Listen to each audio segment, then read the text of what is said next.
Olá, boa noite. No ar, Falando em Fundações, um programa que traz a você as principais novidades do universo das fundações e organizações do terceiro setor. Aqui na TV Clima Tempo, todas as terças e quintas-feiras, às 21 horas.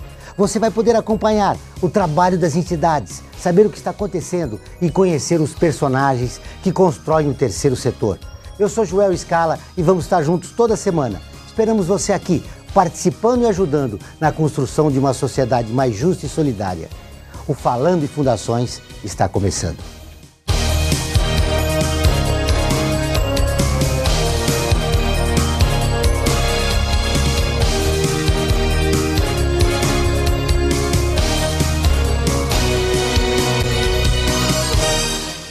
E no programa de hoje vamos receber Antônio Hermes de Souza, fundador do NUA, o Instituto Nova União da Arte, que tem por missão promover o desenvolvimento social, econômico e comunitário por meio da arte, cultura, educação, esporte e geração de renda.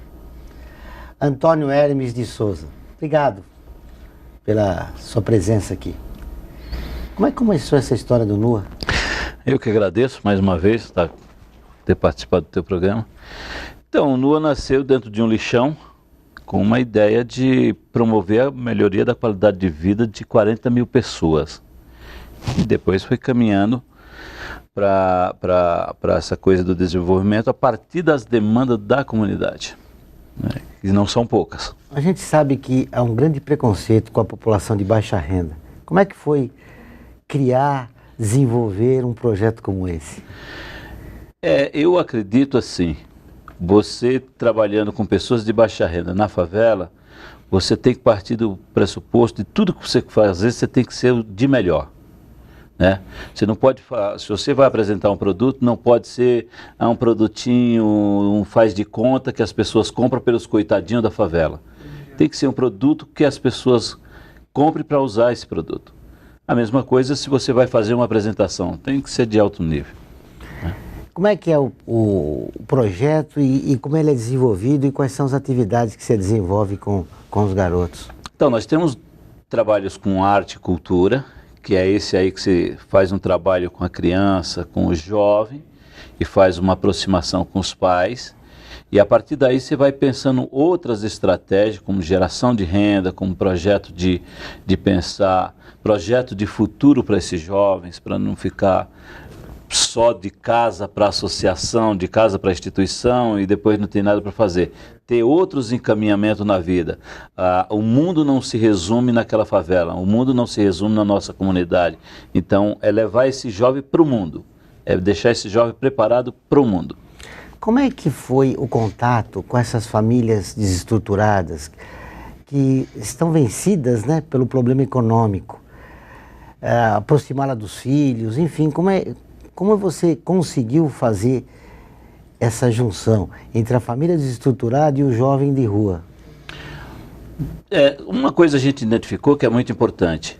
A gente foi entendendo nesses 12 anos de trabalho que uma das coisas que desestrutura muito as famílias é justamente a falta de comunicação dentro de casa, né?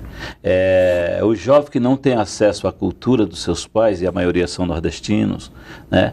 E também não tem acesso à cultura da cidade onde ele mora, onde ele nasceu. Então é um jovem que vive aí sem cultura. Por outro lado, os pais, foi uma coisa muito interessante que a gente entendeu, os filhos tinham vergonha dos pais. Os pais falavam, oxente, bichinho, falavam arrastado, né? O linguajar nordestino, isso trazia uma certa vergonha para os filhos serem filhos de nordestino. Por outro lado, os pais questionavam muito os filhos, né? Porque eles falam gíria, e aí, mano, firmeza, é nós na fita, entendeu? Então isso acabava criando distanciamento. E aí o que acontece? Esse jovem acaba buscando seus grupos que falam a mesma língua. E aonde está isso, né? É muito fácil, é uma presa fácil por narcotráfico. E o narcotráfico não tem crise econômica. Toda hora ele tem emprego, toda hora ele tem oportunidade para o jovem. Oportunidade que você não sabe se é 2 dias, se é 1 dia, né? Você não sabe quanto tempo dura, mas é oportunidade. Professor, já sofreu ameaças? Não. Não. Porque ao trabalhar com esse jovem que era usado pelo tráfico, a impressão que pode se passar é de que você tenha sido pressionado em algum momento. Eu nunca sofri ameaça porque a quantidade de pessoas que está envolvida com o narcotráfico é muito pequena diante da população que nós temos. E o filho desse traficante também nós atendemos. Ele não quer que o filho tenha o mesmo caminho, o mesmo futuro que o dele, né? Então nós atendemos o filho dele com o mesmo tratar que nós tratamos o outro. Para nós todo mundo é igual. Os jovens que participam do teu projeto, eles estão na escola regularmente? Estão na escola regularmente. A maioria dos nossos educadores hoje já foram formados pelo NUA, multiplicadores, que estão fazendo faculdade, estão cursando faculdade, jovens que já viajaram para a França, para a Holanda, se apresentando com dança, jovens senhores das suas vidas e senhores do mundo hoje. Você começou seu projeto pequeno, lá no Jardim Pantanal. Isso. Ele se desenvolveu, teve um certo sucesso. Como foi estruturar para se desenvolver outros projetos e para agrupar uma maioria de jovens, adolescentes, que acabou tendo uma demanda maior, né, o teu trabalho? Então, o nosso projeto hoje, ele caminha para se tornar uma tecnologia social mesmo. Essa experiência vivida nesses 10 anos do Instituto NUA, ele caminha para se tornar uma tecnologia social mesmo. Um modelo que possa ser replicável em outras comunidades, nas devidas proporções, claro, né? A gente já está começando um outro projeto em Porto Seguro. Fomos convidados para viajar para alguns países da África, participar de conferência, levando essa experiência, esse modelo, né, de projeto de desenvolvimento comunitário e de desenvolvimento urbano, que é pensar na urbanização de uma forma completa, não só verticalização, que era o que se fazia muito e é o que ainda se faz no Brasil, né? Pensar só na verticalização, pintar a favela, deixar os quadradinhos coloridos e resolver o problema. Isso não é a solução. Quais as principais dificuldades do teu trabalho? Você vai falar depois do nosso break. Nós voltamos em seguida. Até já.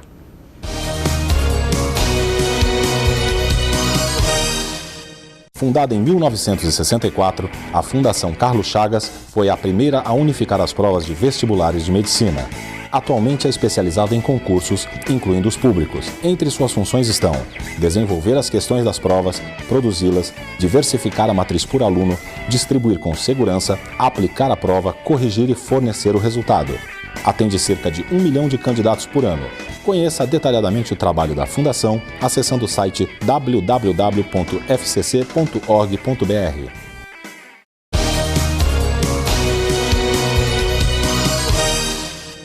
Estamos de volta com Falando em Fundações. Hermes, no bloco anterior, eu perguntava a você das dificuldades que você tinha para desenvolver o projeto. São muitas? São muitas. Quando você vai começar um trabalho numa comunidade, geralmente, por falta de informação e por uma série de coisas, de capacitação das próprias organizações, a maioria que atuam lá, que ficam disputando miséria, né? Essa é uma realidade. Pessoa que distribui cesta básica, outra que distribui o leite, e aí você não pode entrar nesse meio. Esse foi o diferencial do Instituto NUA. Foi entrar para fazer um trabalho inicial já com essas organizações, chamar essas organizações e dizer, olha, estou aqui para fazer um trabalho de uma forma horizontal, não somos políticos, não fazemos política partidária, não temos credo, né? O nosso credo é a melhoria da qualidade de vida, a nossa política é a política social, né? E queremos trazer vocês para a gente pensar junto qual que é as problemáticas da comunidade, né? Foi isso que fortaleceu e isso facilitou um pouco aí o diálogo com as esferas pública e privada. Mas foi um problema trabalhar essa visão existencialista, né? Isso você não consegue dar um passo de mágica. É por isso que eu não acredito em transformação social. Eu acredito em reforma social, que é um processo de restauração do que já existe lá, né? A transformação ela parece uma coisa muito mágica, pau, é um milagre. E esse milagre não é assim, esse milagre é tratando primeiramente das pessoas, para depois você começar a restaurar e reestruturar o que está em volta dessas pessoas. Trabalhar com a realidade da comunidade. Da comunidade. Muito bem, Hermes. E quantas crianças e adolescentes já foram atendidos pelo projeto nesses 10 anos de NUA? Nesses 10 anos nós chegamos para aí em torno de 4.000 crianças, né? 4.000 atendidos. Muito expressivo. Muito expressivo. Muitas famílias, porque a gente faz... Hoje a gente atende em torno de 500 famílias, né? Agora, se você vê isso por ano, né?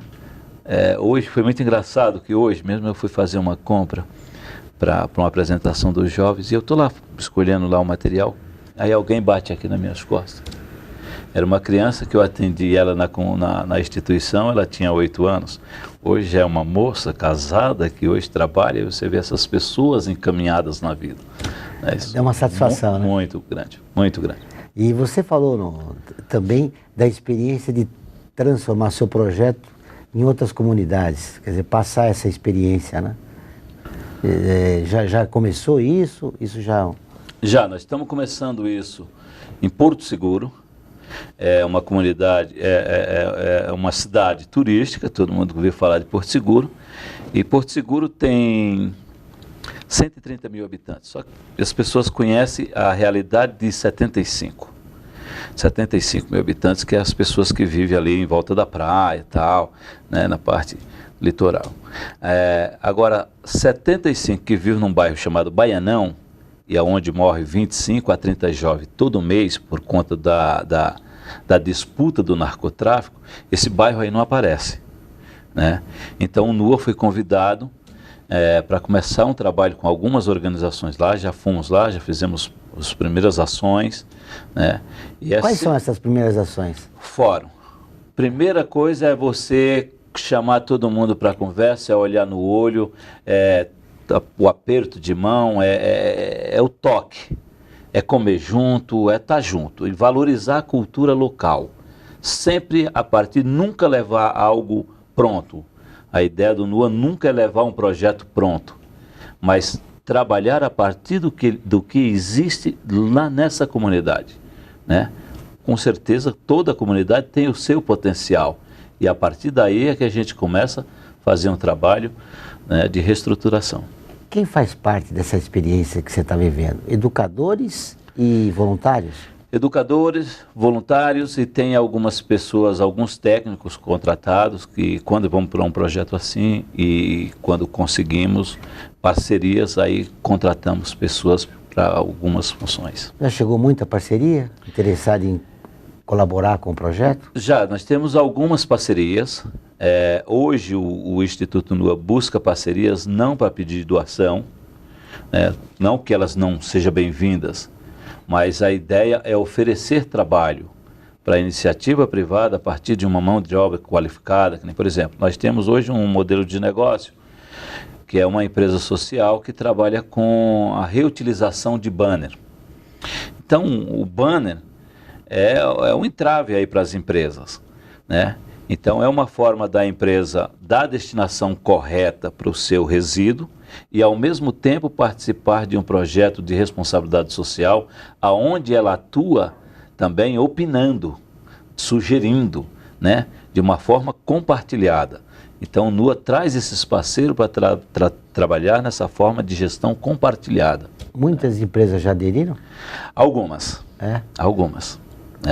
Mas ainda é uma coisa nova, que as empresas ainda precisam dizer assim, eu tenho uma doação para te fazer, vou te doar os banners. Filho, eu não quero ter o banner doação, porque quem vai comprar esse banner para desfilar com a tua marca, né? Para poder pagar a mão de obra dessas mulheres que trabalham? Ninguém quer. Ninguém vai querer desfilar com a marca de ninguém.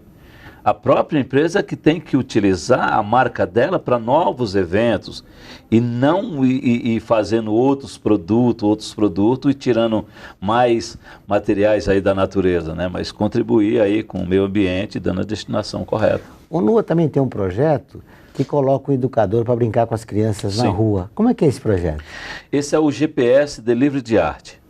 Por conta de espaços que são os espaços limitados do NUA, e também porque a arte ela tem um poder de onde ela está, o narcotráfico não se chocam, né?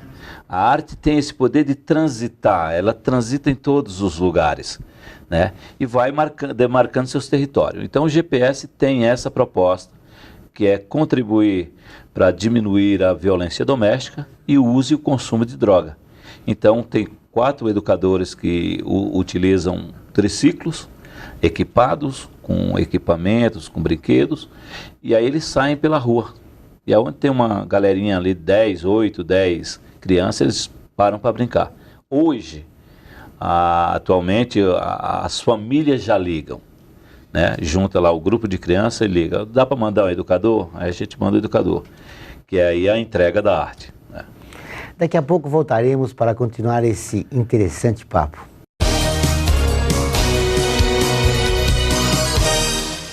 Fundada em 1964, a Fundação Carlos Chagas foi a primeira a unificar as provas de vestibulares de medicina.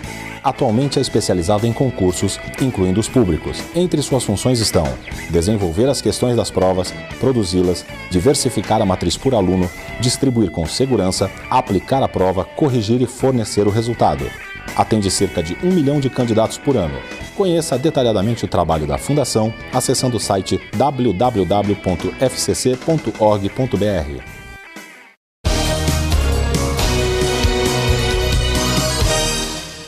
Estamos de volta falando em fundações e eu gostaria de fazer uma outra pergunta.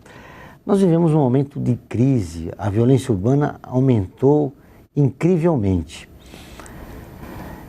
Os seus projetos na periferia da cidade ficaram comprometidos por causa desse estado de violência? Não.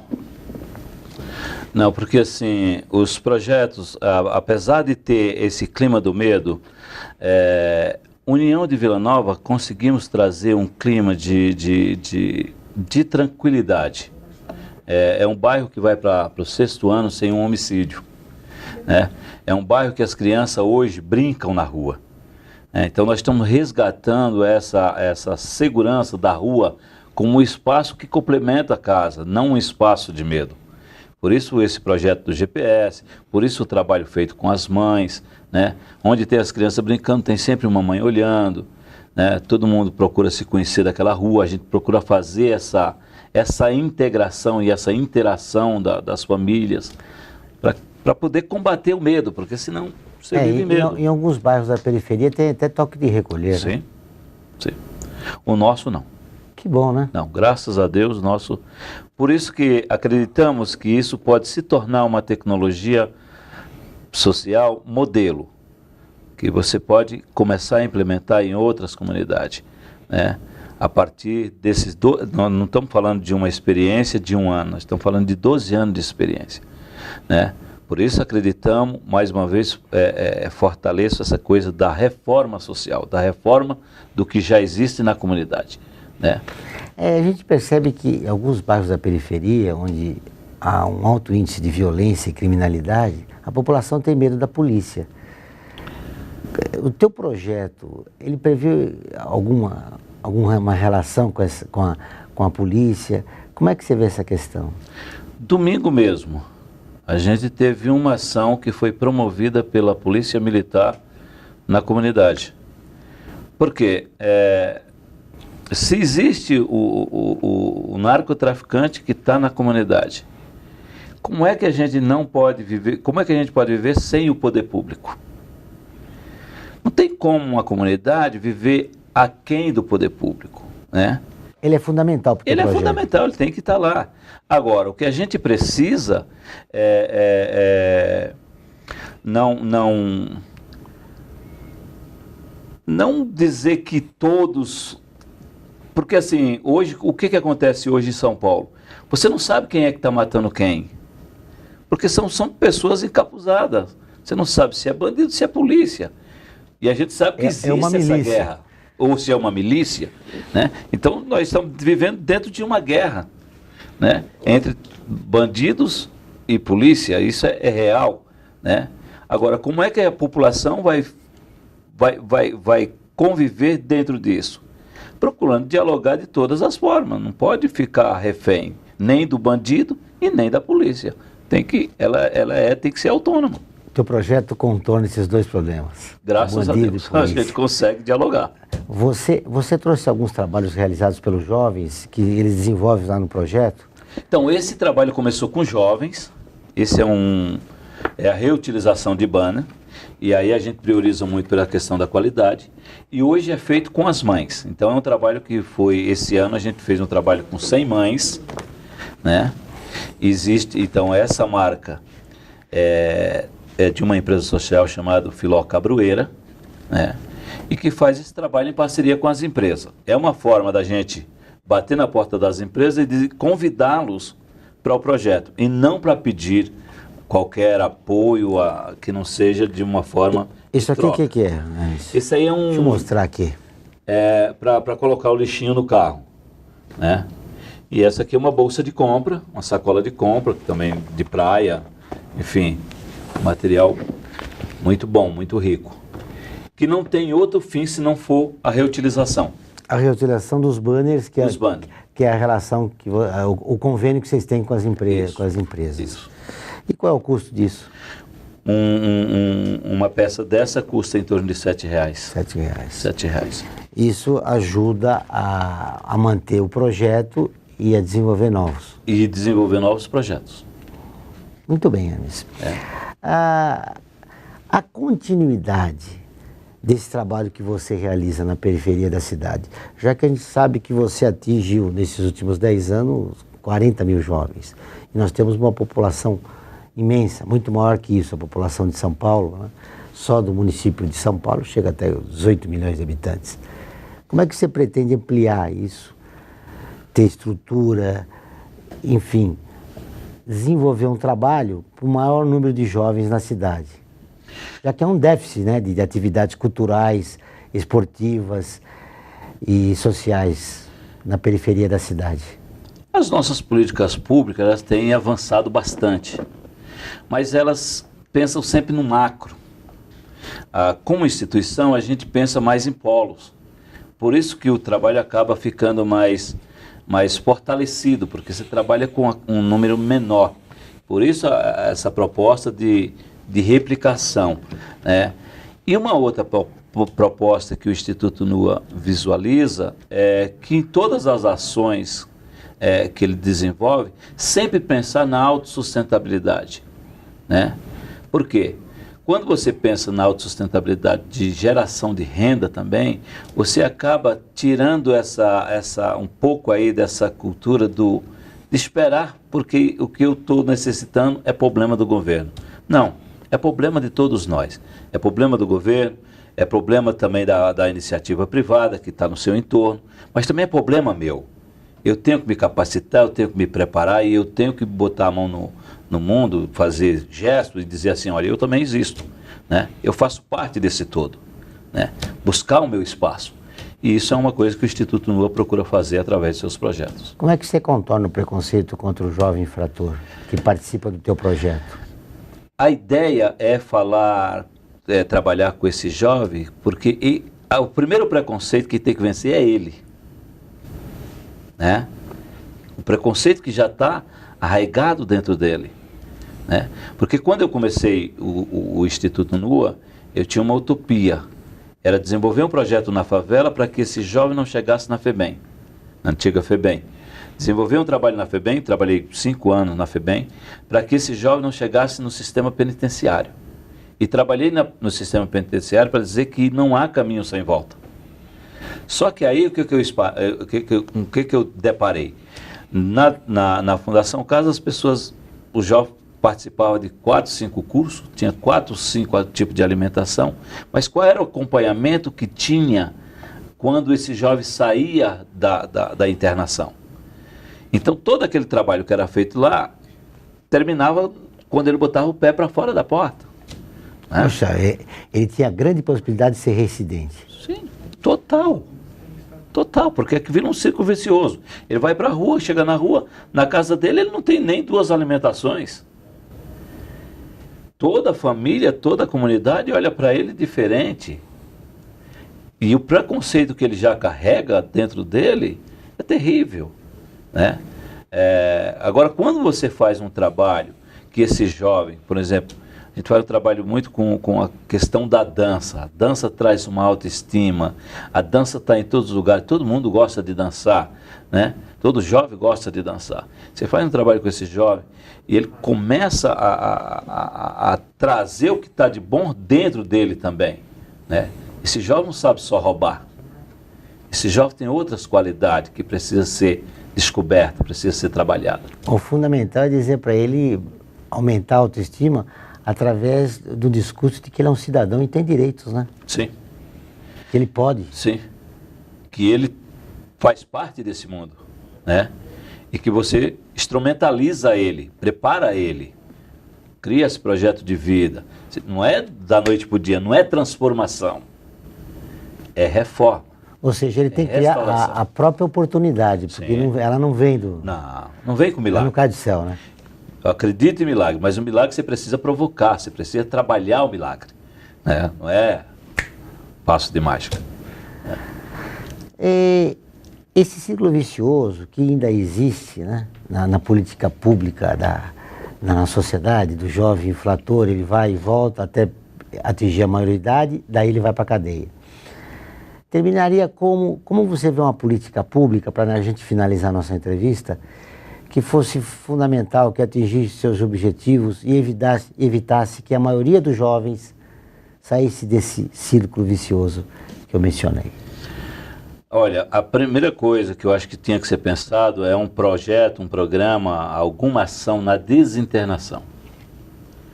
Mas um acompanhamento, de fato, não é uma coisa não faz de conta, não, é um acompanhamento desse jovem na desinternação, é preparar esse jovem lá dentro para ele vir para o mundo, mas ele também chegando fora, saindo da internação, ele não se sentia abandonado, não se sentia só, ele se sentia amparado, né? Processo de exclusão, de inclusão. De inclusão, né?